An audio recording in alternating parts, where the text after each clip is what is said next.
Welcome to This Explainer, where we're going to break down a pretty complex and honestly often misunderstood medical condition. If you've ever dealt with urinary symptoms that just keep coming back and nobody can figure out why, well, you're in the right place. Okay, so let's just dive right in. Does this sound familiar? You're stuck in this cycle, right? Constant UTIs, this nagging pelvic pain, and you just keep asking yourself, why do my symptoms keep coming back? It's incredibly frustrating and can make you feel like you're just going in circles, searching for an answer. All right, so this whole frustrating mystery usually starts with a bunch of confusing symptoms. Let's dig into what those actually look like. So you can see the list here, and it's a lot. We're talking about things like frequent UTIs, pain when you pee, that constant urgent feeling that you have to go, even things like dripping afterward or pain during intercourse. But here's the kicker, and this is what makes it so tough to diagnose. These symptoms, they can come and go. One minute they're there, the next they're gone, which makes it super hard to pin down what's actually happening. And then there's this, which is just wild. A full 20%, that's 1 in 5 people with this condition, might have no symptoms at all. None. It's often found completely by accident, during an exam or a scan for something totally unrelated. Pretty amazing, right? Okay, so if any of that is ringing a bell, you're probably asking, so what is the culprit? Well, let's talk about something called a urethral diverticulum, or UD for short. So, what is a urethral diverticulum? In the simplest terms, it's a little pocket or a sac that forms along the urethra. That's the tube that carries urine out of your body. The big problem is this little sac can fill up with urine, sometimes even pus, and it just sits there. It basically becomes a breeding ground for bacteria, which is what leads to all those nasty infections and symptoms. Yeah, this is a great way to think about it. Picture a perfectly smooth tube, right? Now imagine a little pocket or a bubble forming on the side of it. That's exactly what a UD is, and because of that little pocket, things don't flow the way they're supposed to. So, how does this even happen? Well, the truth is, doctors aren't always 100% sure, but they've linked it to a few things. We're talking about repeated infections that cause a lot of inflammation, maybe glands in the area getting blocked, or even trauma during childbirth. Basically, anything that can weaken the wall of the urethra could potentially lead to one of these little pockets forming. Okay, so this is where it gets really tricky. Because the symptoms are so, general, it's super easy to mistake a UD for something else. That makes getting the right diagnosis a huge challenge. But it's the most important step to actually getting some answers.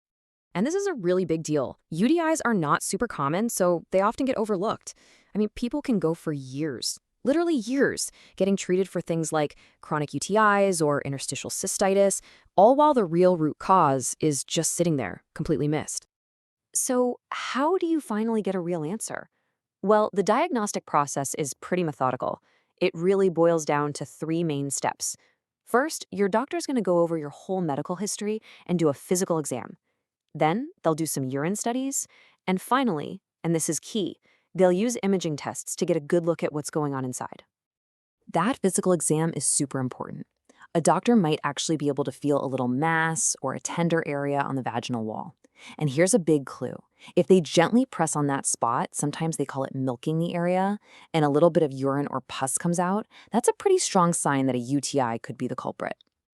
Okay, so if the doctor suspects a UUD, it's time for the imaging tests. And while there are a few different types, like ultrasound or a VCUG, pretty much everyone agrees that the MRI is the best of the best for this.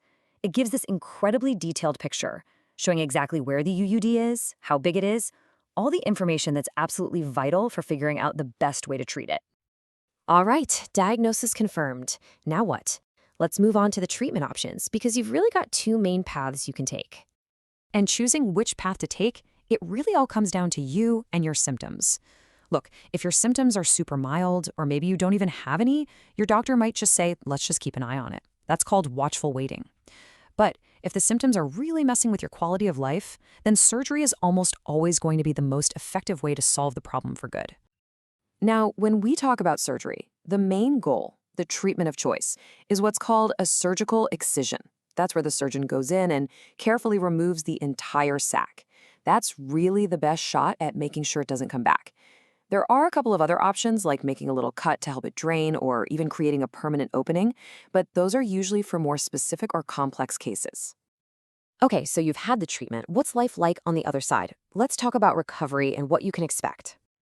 The good news is the initial recovery time isn't too long. We're typically talking about 2 to 3 weeks. During that time, you'll have a catheter in place, and that's just to give the area a chance to heal up perfectly without any pressure or stress on it. And that whole post-surgery process is managed really carefully. You'll be on antibiotics for at least a day to ward off any infection. And then, before they take the catheter out, they'll do another test, usually one of those VCUGs we mentioned, just to double-check that everything inside has healed up just right.